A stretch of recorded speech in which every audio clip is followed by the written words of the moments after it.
variazioni e scorribande qui su Radio Libertà.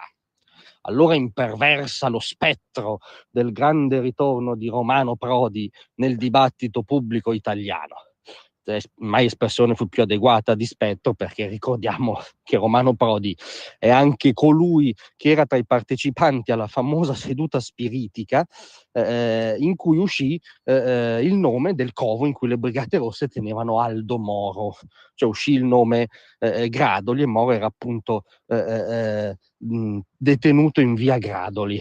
E in questo paese nessuno ha mai veramente chiesto una spiegazione un po' più cogente rispetto ai fantasmi del fatto che questi signori si fossero imbattuti nell'informazione sul luogo in cui era tenuto sequestrato Aldo Moro. Poi questi signori comunicarono, ma le forze dell'ordine furono mandate nel paesino di Gradoli, non in via Gradoli dove effettivamente c'era Moro. Più che un mistero, un buco nero della storia italiana, ma nessuno ha mai incalzato il professore su questa quisquiglia, e per carità ne prendiamo atto.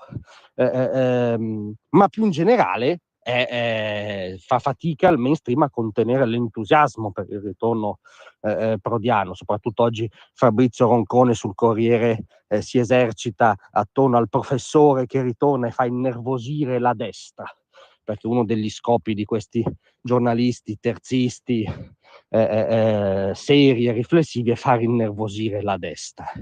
Ma vorremmo un attimo raffreddare gli entusiasmi e squarciare il velo dell'ipocrisia. Signori, guardate che Romano Prodi non se n'era mai andato, ma non solo perché personalmente ovviamente conserva una rete di potere interna al centrosinistra, interna al mondo delle istituzioni europee, e non ha mai smesso di maneggiare certe leve.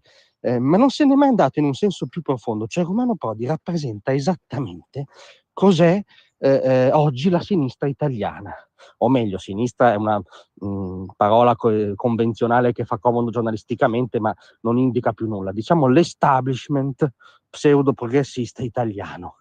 E lo rappresenta da decenni, per quello esalta gli aedi dell'establishment, perché è l'establishment nella sua massima incarnazione.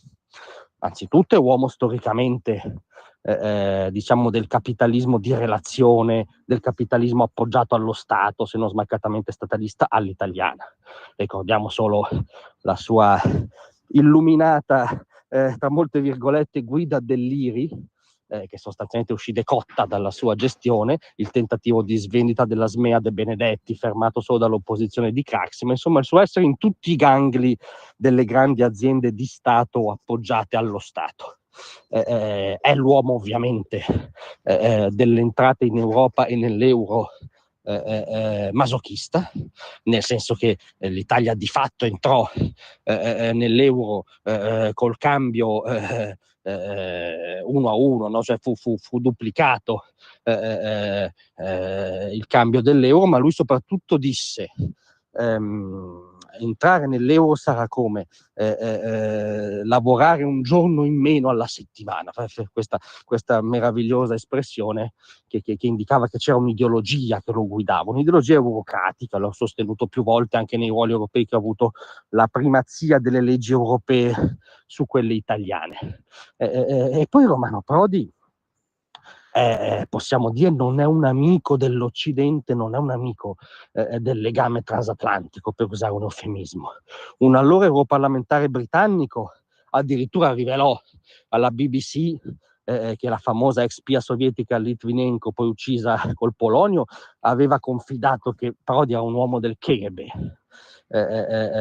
Paolo Guzzanti, quando si occupò della commissione Mitrokhin, riferì che fonti qualificate russe definivano Prodi popolarissimo nel KGB. Vedete che uno popolarissimo nel KGB non credo che abbia la libertà come sua stella polare. Comunque sono tutti dati portati da questi signori e li ricordiamo perché non sono irrilevanti.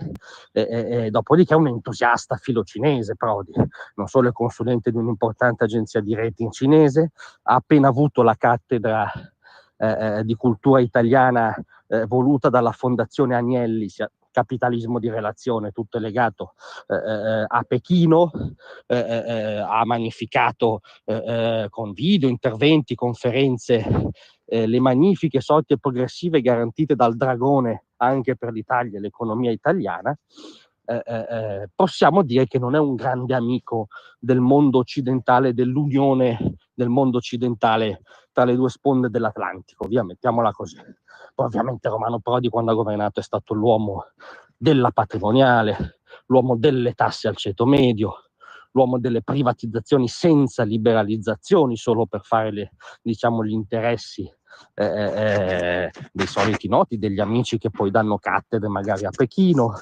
Rappresenta questo establishment eterno qui, questo gattopardismo dell'establishment italiano che ha trovato nella sinistra il suo referente politico naturale. Per questo si esaltano per Prodi, per questo Prodi non se n'è mai andato, cioè voglio dire la Schlein durerà come un gatto in tangenziale, non sarà certo la candidata premier alle prossime elezioni del cosiddetto centrosinistra.